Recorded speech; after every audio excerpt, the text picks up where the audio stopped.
My husband's sister said she would only be there for 5 minutes, but then we understood why. Please read to the end, because I swear if I hadn't lived through this myself, I think it was a twisted Netflix script. What began as a quick 5-minute visit from my husband's sister spiraled into a secret so dark it nearly destroyed our entire family. It was supposed to be a casual Sunday dinner. Nothing fancy, just me, my husband Mark, 35, male, our daughter Lily, 5, and his sister Jenna, 32, female. We'd been having these weekly get-togethers since my mother-in-law passed, a kind of low-effort ritual to keep some version of family together. Jenna always had an excuse to skip, busy with work, traveling with friends, wasn't in the headspace for family time. Fine, whatever. So when Mark told me Jenna was actually coming this time, I was shocked. Only for 5 minutes, he said, reading her text out loud. She just wants to say hi. That alone should have been the red flag. Jenna's never just said hi in her life. She's the kind of person who turns birthday parties into drama festivals and girls' trips into therapy sessions she never pays for. You give her 5 minutes, and she takes the room hostage. But Mark was excited. He and Jenna had always had a complicated bond. Older brother who practically raised her when their mom was too drunk or too busy dating someone awful. She'd been the wild one, always spiraling, always calling at 2 a.m., needing help, needing money, needing to crash, just for a night. I tried, at first. I really did. When we got married, I wanted to believe she'd grow up, or at least pretend to. But Jenna's never grown, just mutated into a louder, sharper version of herself. And something about having a kid made it worse. She never outright said it, but she looked at Lily like some threat to her own spotlight. Once, when Lily was just 2, Jenna gave her a joke birthday card that said, "You ruined your mom's body, but at least you're cute." Anyway, Jenna showed up 40 minutes late, of course, and didn't knock. She just waltzed in while I was setting the table and said, "Relax, I'm only staying 5 minutes." She was wearing a huge tote bag, the kind that could smuggle a raccoon, and her makeup looked freshly applied, like she was about to be on camera, not stop by for a hello. I felt something in my stomach twist. Then she pulled out her phone, hit record and said, "Hey guys, just need a few minutes of your time. I've got something to show you." Mark went pale. I hadn't seen him look like that since the night his mom died. Jenna turned the camera toward herself, like she was filming an intro to a YouTube video. "So this is what real family looks like," she said, forcing a smile. Then she turned it toward us, me frozen mid-step with a casserole dish, Lily clinging to my leg, and Mark standing behind the couch with his mouth slightly open, like he forgot how to speak. I said her name, firm but quiet, Jenna. She didn't even flinch, just walked over to the table, still filming, and said, "You guys remember Charlie, right?" That's when I noticed she wasn't alone. He stepped through the door like he'd been waiting for his cue. Tall, sunglasses indoors, leather jacket even though it was humid as hell, and there it was. The second twist of nausea in my gut. Charlie, her ex. The one Mark had banned from the house 5 years ago after he punched a hole in our drywall during an argument about Jenna's birthday plans. Mark nearly tripped over himself getting between Charlie and Lily. "Get out," he said, voice low but shaking. "Right now." But Jenna just kept filming. "Oh, come on," she said with this fake pout. "It's been years. We're grown-ups now. I'm doing a series on family reconciliation and personal growth. You're always saying I should do something productive, Mark. This is content. Healing content. Healing. What a joke." Charlie stood in the middle of our living room, arms crossed like he owned the place. "Not here to fight," he said. "I just want to clear the air." Lily tugged at my pants, whispering, "Who's that man, Mommy?" That's when I snapped. "Turn it off," I said. "Turn that damn thing off, Jenna. This isn't therapy.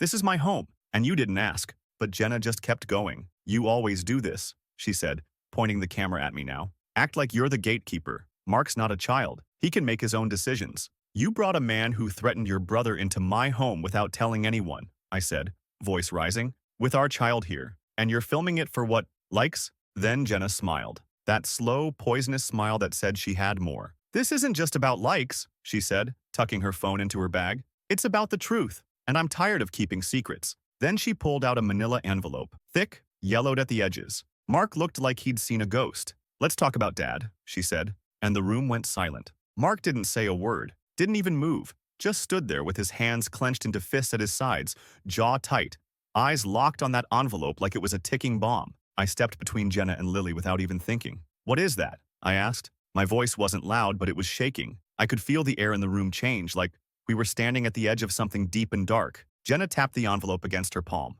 "It's time you stopped playing house and started asking real questions, Emily." She looked past me, directly at Mark. "You never told her, did you?" He still didn't speak. Charlie leaned against the wall now, like he was settling in for the show. I wanted to scream at him, at both of them, but I couldn't. Not yet. Not until I understood what the hell was going on. I'm not here to hurt you, Jenna said, which is exactly what people say when they're about to do exactly that. But you need to understand why I've been the way I am.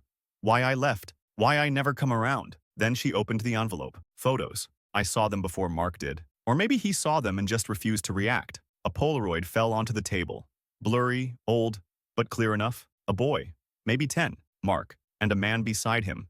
Face half shadowed, one hand gripping the boy's shoulder just a little too tight. Jenna kept going, laying photo after photo like cards on a table, each one worse than the last. Mark in a hospital gown. Jenna, maybe 6, with bruises along her upper arm. A restraining order dated 1996. What is this? I asked, barely able to breathe. She didn't look at me. Her voice cracked for the first time. It's what your husband won't talk about, what he buried, and what I had to survive without anyone giving a damn. Mark turned away, pressing his hands into his eyes. Dad didn't die of cancer, Jenna said. He overdosed. After the state finally started investigating, Charlie muttered, "This is why she's the way she is," like it was some profound revelation. I wanted to punch him. Jenna finally looked at me. I didn't come to ruin your little dinner, Emily. I came because I'm tired of pretending. Tired of being the unstable one. I carry this alone every day. And your perfect little family, this fantasy, it was built on lies. Then she dropped the last photo. It was of Mark, much older, maybe college age, standing outside a courtroom, his eyes hollow. Jenna whispered, "He testified against Dad, and Mom told him never to speak of it again." And suddenly, everything made sense. Mark didn't speak for a full minute. He sat down slowly, like his knees gave out, staring blankly at the photo. Lily had wandered into the hallway by then, thank God, but I still felt sick, like the walls of our house had turned to glass and everyone could see inside. Jenna wasn't crying. She just looked drained, like she'd been carrying this for so long she didn't even know what to feel now that it was out. I sat across from Mark, my hands on the table between us. "You testified against your dad?" I asked gently. He nodded. "Once." Jenna laughed, bitter and raw. "He was 12, and our mother made him swear never to mention it again. Said it would ruin the family name, that we needed to move on." She made air quotes so aggressively I thought she'd snap her fingers. Mark whispered, "It wasn't supposed to follow us here." "Oh, come on," Jenna snapped. "You thought building a white picket fence around the trauma was going to erase it." Charlie added, "People deal with pain differently." And I nearly launched the casserole dish at him. "Get out," I said to him, low and furious. Jenna raised a hand. "Number he stays." Mark finally looked up, and I'll never forget his face in that moment. Like a child who just realized the monster under the bed was real. "Why now?" he asked her. "Why tonight?" Jenna's eyes glistened but didn't spill. "Because I found out something else. Something about Mom, and you need to hear it." She pulled out her phone again, this time, not to record. She unlocked it, tapped through photos, then passed it to Mark. He stared at the screen, and whatever he saw made his face go slack. Then he passed it to me. It was a scan of a legal document, a will. Mark's mother had passed the house. Not to Mark, her firstborn, not to both of them jointly, but to Jenna, sole inheritor, and in the clause below that, a condition, that she never let Mark live in it. I stared at the screen like it might morph into something else. "She hated you for testifying," Jenna said. "Thought you betrayed him. And me? I was her pawn. She used me to punish you," Mark whispered. "She made me think I deserved it." And then Jenna stood. She pulled the tote bag over her shoulder, eyes scanning the mess she'd left behind. "I said 5 minutes, but I needed you to understand." Her voice cracked now. "Finally. I didn't come to destroy you, Mark. I came to burn her ghost out of both of us." And then she left. But she forgot the photos. All of them. Scattered across our table like bones. Update. Okay. Wow. First of all, I didn't expect this story to blow up the way it did. I thought maybe a few people would comment Jenna's unhinged and move on.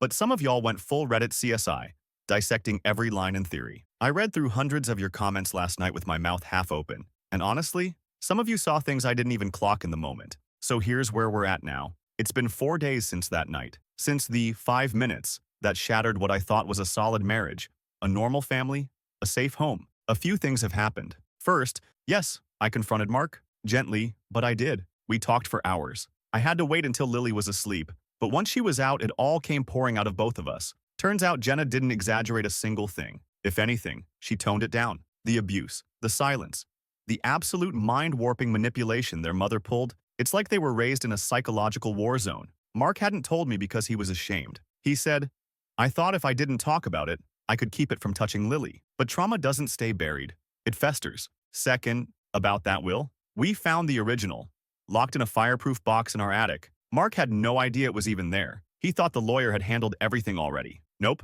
His mother had mailed him the clean version and kept the real one to herself. The clause about Jenna inheriting everything and banning Mark from living there? Real, but it gets worse. There's a journal in the box. Handwritten, spiral-bound, and horrifying. She documented everything. Her obsession with their father, her resentment toward Mark, her belief that Jenna could redeem the family name, while Mark was marked by betrayal. I couldn't read more than 5 pages before I had to go throw up. Now here's the part I didn't see coming. Jenna came back. Not to fight, not to scream. She knocked this time. She said, "I'm sorry." I told her to come in, and she looked at the mess she left behind, still half there on the dining table, and said, "Let's finish this." She has a plan, and I think I'm in, because we are not letting that woman's legacy rot Mark from the inside anymore. Some of y'all said I should burn the house down. Tempting, but we've got something better. Stay tuned. Jenna came back with a box. Not just any box. A plastic bin, duct-taped shut, and labeled Christmas decor in her mom's handwriting. She dumped it on our living room floor like she was dropping off evidence at a crime scene. "This," she said, "is where she hid it. Inside. Letters.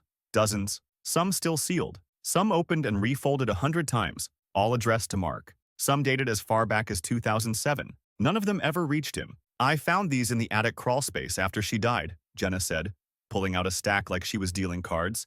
She kept everything, and she never mailed a single one. They were from their dad. Letters written from prison every 6 months, like clockwork. Mark's face was unreadable as he picked up the top one. I leaned over and saw the words, "My boy, I'm sorry," scrawled in messy blue ink. I felt like I was trespassing on something sacred. Or cursed. Jenna crossed her arms. I think she read everyone, then hid them so you'd never know he tried. "She made me believe he never cared," Mark whispered. "That he died without even looking back." "She wanted to own your grief," Jenna said. "She didn't want you healing. She wanted you obedient." That's when Mark stood. Slow, deliberate. He walked to the kitchen. I thought maybe he needed a moment, but he came back with a lighter. "Whoa," I said, standing. But he didn't burn the letters. He burned the journal, right there, in our backyard fire pit. He dumped the whole spiral notebook in and struck the flame without a word. We stood in silence while it burned, pages curling, blackening, turning to ash. Her twisted thoughts, her delusions, her poison, gone. When the last ember died out, Mark turned to Jenna. "You still want to finish this?" She nodded, and that's when she told us the rest. Their mother had set up a memorial scholarship in her own name 2 years before her death, a vanity project, hosted an annual dinner, local press, donors, the whole thing built on a lie, the perfect grieving widow, the single mom who raised 2 thriving children. But here's the kicker. Jenna was listed as co-chair. She had access. She had plans, and she wanted our help to torch it all, metaphorically, mostly, because if their mother wanted a legacy built on lies, we were going to bury it in truth, publicly, brutally, and symbolically. Revenge was coming. The dinner was 2 nights later.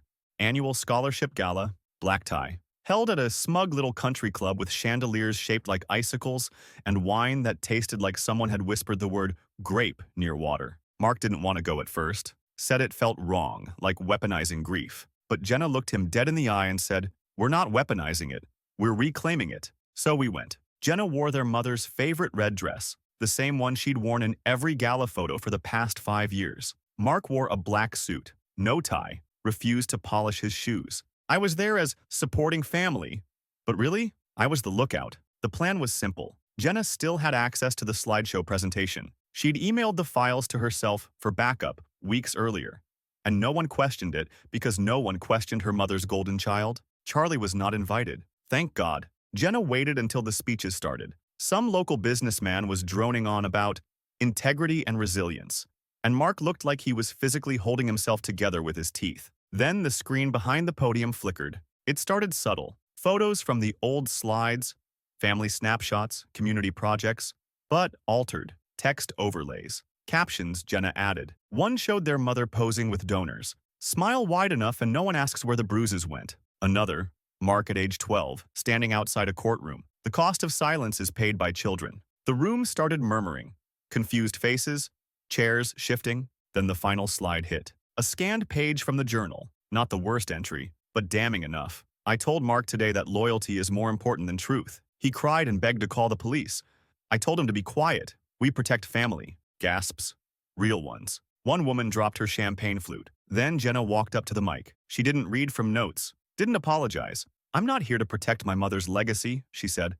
"I'm here to dismantle it, because the woman you all praised every year, she wasn't who you thought she was. And we, My brother and I, we were her collateral. Security didn't stop her. They didn't know what to do. Mark stood behind her, silent, steady, not broken, anchoring her. People walked out. Some looked horrified. Others cried. When it was over, Jenna left the red dress in the bathroom trash, walked out in jeans and a hoodie. We drove home with the windows down, the cold air slicing through the silence. Mark didn't say anything until we got to our street. Then he whispered, "That felt like a funeral." Jenna said, "Good, she needed one." Update 2. It's been about a week since the gala. The fallout has been biblical. People are still talking. Some of the scholarship donors pulled out. The community Facebook page is a mess.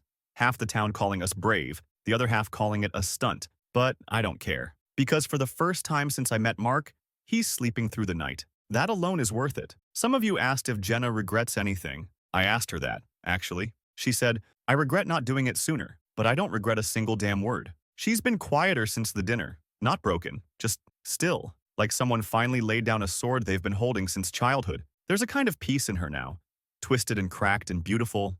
Like Kintsugi, those bowls repaired with gold, so the cracks are part of the story. Mark's been different too. He went into the attic yesterday and pulled down a box I hadn't seen before. Inside were baby photos, letters from college, stuff I'd asked about years ago, and he always said he didn't know where it was. Turns out he did. He just couldn't face it. We sat on the floor for 2 hours flipping through old pictures. He showed me one of him and Jenna at the beach, maybe age 7 and 10. She had a plastic shovel. He was sunburnt and smiling. "This was the last day we felt safe," he said. I kissed his forehead, told him maybe it wasn't the last. Maybe it was just the last before. Also, Jenna's moving. She signed a lease yesterday. Little apartment near the art district. Nothing fancy, but she picked it. On her terms. No more couches, no more crashing. She said she wants to start painting again. Said she might turn the photos into a mixed media piece called Inheritance. I said I'd be first in line to buy it. Last thing, remember the scholarship fund? Jenna dissolved it. But she's starting a new one. It won't be named after their mother. It won't have galas or red dresses or speeches about resilience from men in pastel shirts. It's going to be anonymous.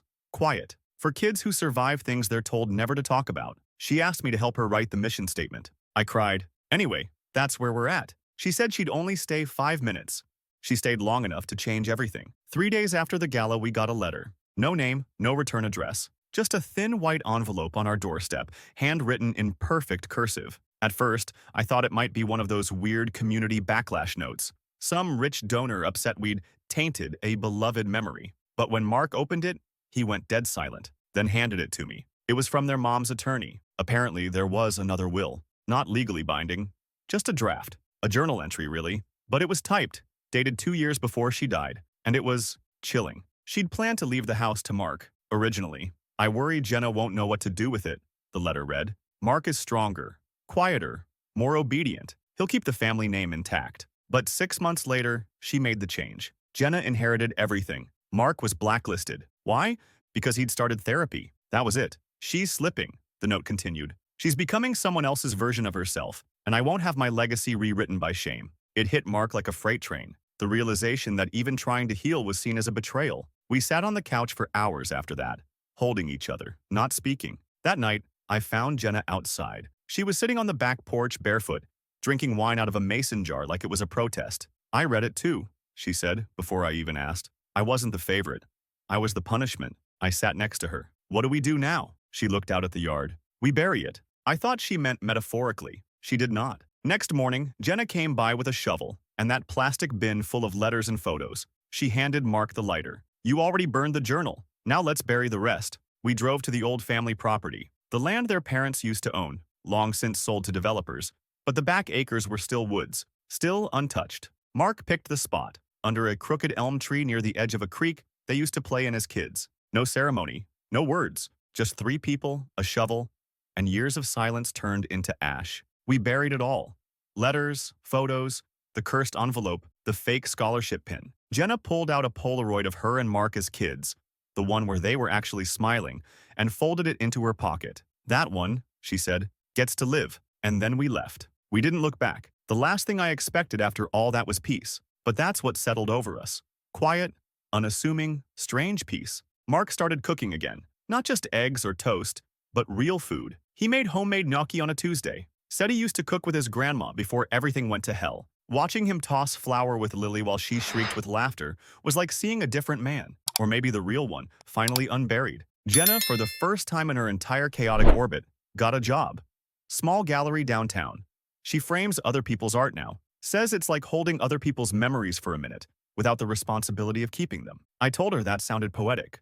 She rolled her eyes but smiled. She still drinks wine from mason jars, though. Some habits survive the apocalypse. A few days ago, she stopped by our house unannounced. No tote bag, no drama, just Jenna, in jeans and a hoodie, holding a small wooden box. I want you to have this, she said to Mark. Inside was a necklace. Silver, simple, a tiny locket. It had belonged to their mother. I expected Mark to recoil, to curse, to say why the hell would I want this? But he didn't. He opened the locket. Inside, a photo of him and Jenna as toddlers. No names, no inscriptions, just two kids in a blurry photo from a life that doesn't exist anymore. He looked at Jenna, then at me, and said, "She was a monster, but we were real. This proves it." He handed the necklace to Lily. "Keep this," he told her, "not because of who it was from, but because of who we are." That night, after we put Lily to bed, I found him in the hallway, staring at the empty coat hook where his mother's red scarf used to hang. We'd kept it there after her funeral, like a ghost we didn't know how to banish. I watched him take it down, fold it neatly, place it in a donation bag. He turned to me and said, "We're done." And we are. Not broken, not untouched, but done with her. With the weight, with the lies. Jenna once said she'd only stay 5 minutes, but in truth, she stayed long enough to set us all free.